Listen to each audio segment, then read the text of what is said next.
Welcome back to Favorite Friday. For the third day of murder, we are going to Nevada. We're not going to Vegas like we normally do. We are going to Mesquite, which is a not as well known town, but apparently it's also like has a gambling scene like Vegas does. So this case is not as well known. However, it is tragic and could have been prevented. I definitely feel like the parents should have been charged with more than what they got. I'm gonna quit my rambling, and luckily after I give the story, you guys can give your details down below. And so with that being said, let's go and get started. Christiana Rose Cowan was born November 3rd, 1999 to her parents Tamara Bergadin, or however you say that woman's last name, and David Cowan. So she has her father's last name. And so eventually, Tamara and David, they split. She is under the custody of her mother, Tamara, and Tamara has a boyfriend named Robert Schmidt. So then, of course, she has a older sister by the name of Brittany, who apparently is 10 when this happens, and Christiana's like 3. So we're going to go to 2003. They were moved to Mesquite, Nevada, because they heard it was a gambling town. So not as expensive as Vegas, apparently, but it's still a gambling town because apparently they had a gambling addiction, according to sources. You can imagine they're leaving Christiana and Brittany alone while they go gamble, go get high on meth. So on the fateful day of January 21st, 2003, Tamara and Robert, they go out partying like they normally do. And of course, they go drink and do drugs like they normally do. However, at this party is important because they met siblings Bo and Monique Maestas. And apparently, Bo was 19 and Monique was 16. And so Bo was born in 1984. Monique was born in 1987.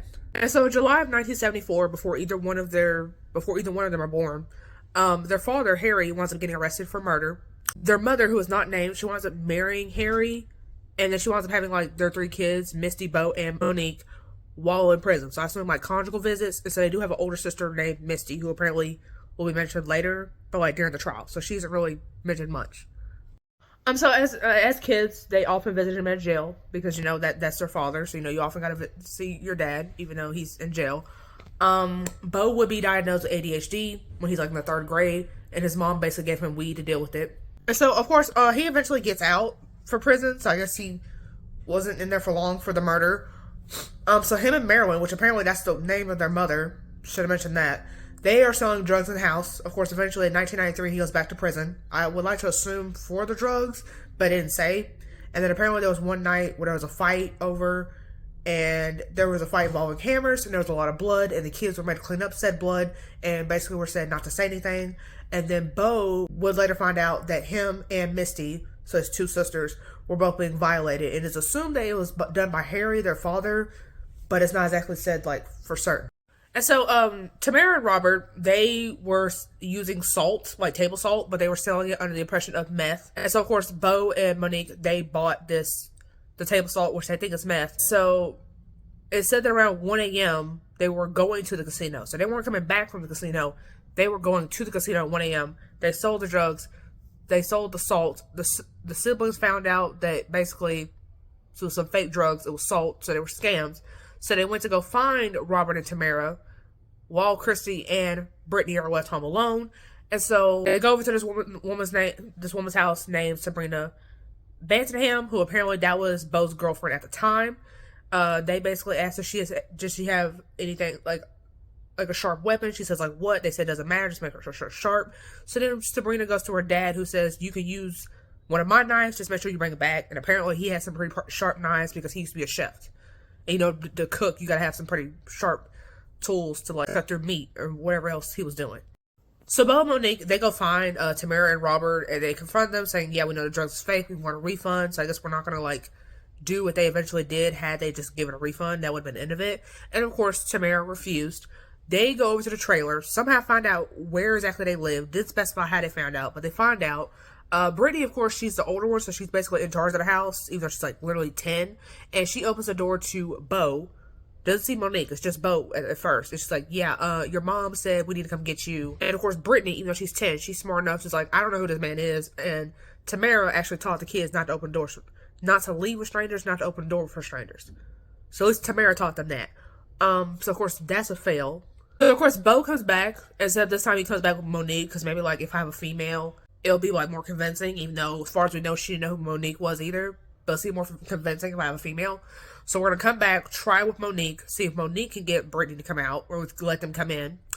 And he says, hey, Tamara's hurt, which as far as we know, she wasn't. Tamara's hurt. He's gonna be with Tamara because Tamara, that's her mom. So then, of course, she lets him in, and apparently her back is turned to Bo, and Bo has a knife to her like throat and has a hand over her mouth.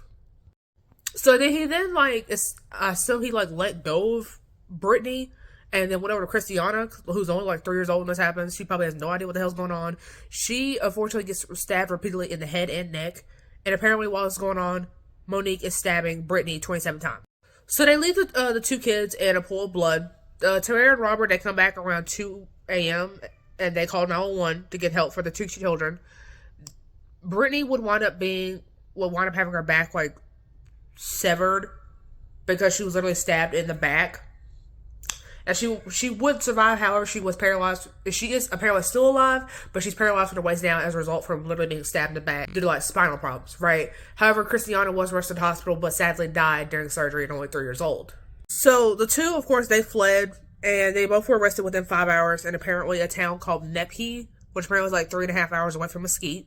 So pretty good drive from there. And apparently, there was also a disagreement as to how or where Christiana's remains were going to be. So Tamara, the mom, she basically wanted Christiana to be cremated in Vegas. And apparently, David, the father, he disagreed with this, and it was ultimately decided that Christiana just be buried in Banning, California, where both parents are from. So I don't know if that's what David wanted or that's what they mutually agreed on, but that's basically what winds up happening to Christiana. So, of course, now we're going to go to sentencing, the trial. Misty basically testifies about their childhood and all that. Apparently, it said that the father, Harry, even testified at the trial, basically trying to get them off the light sentence, saying they had a rough childhood. And then, luckily, the jury, they weren't having that. Monique, she was a minor, so she could get the death penalty, so she got 47 years, which apparently that was, like, the best option she could, considering her involvement. And then, Bo, obviously, him being an adult, he got death. So, he's currently on death row. Apparently... So then, of course, Tamara and Robert, they are charged with neglecting Christiana and Brittany, because had you not sold the drugs and left them home alone, Christiana would still be alive, and Brittany would be paralyzed from the waist down. So Tamara only gets 12 years, but she's apparently eligible for parole after, like, 4. And then Robert gets 10 years, but is eligible for parole after 2. And remember, this murder happened, like, 20 years ago, so I know they both out. Unless they both in jail now for something different. So, Brittany does wind up getting adopted. And she winds up getting the last name Himel, Himel. That's the last name that she got. So I guess that's her adopted family's last name. She winds up getting $5.5 million as a trust fund from the casino, because apparently they actually own the trailers where the attack happened. So I don't know if they sued and they got that money, or the casino felt bad and that $5.5 million was like some hush money. But she got something. And so in 2013, really doesn't have to do with the murder, but I guess like the media decided to cover this, decided to include this. So I guess take this what you will. Monique apparently was sleeping with one of the guards, and apparently he had kids and he was married, and the guard did wind up getting fired because you can't be sleeping with the inmate. And apparently he had given her his phone number, so that's how they keep in contact with each other, and pictures of his kids. So yeah, make of that what you will. Anyway, so yeah, that is the case of the death of Christiana Cowan. Like I said, we're covering cases that aren't really as much talked about. I'm going, back forth. I try not to go back too far, because that's where, like, stuff starts getting blurry, because nobody's really keeping track of those cases, sadly. But, of course, we do have to talk about the cases that don't get as much coverage, which is why me and there's, like, several other channels that do this. So, yeah, if anybody was alive and old enough, because this was happened in 2003, for reference, in Nevada. If anybody knew anybody personally, whether it be Bo, Monique, if you knew Tamara or Robert, if you know where Tamara and Robert are at now, because I know they asses out, remember, unless they did something different, they're in for that, definitely let me know down below. Sources down below as always. And that's it for the third day of murder, and I'll see you guys in the next one. Bye. So if I play dead, will you regret everything that you did, that you said? I don't think you understand what you're doing, and my heart's black and blue from the bruising. I feel like when I'm with you I'm losing. I feel like you think that this amusing, sitting there gaslighting and confusing. Was it me? Is it me? Am I deluded? I'm the one who's always sorry, the conclusion. Even though I offer all of the solutions, I wish you loved me like I love you, it's stupid. When I'm alone with you I never feel lucid.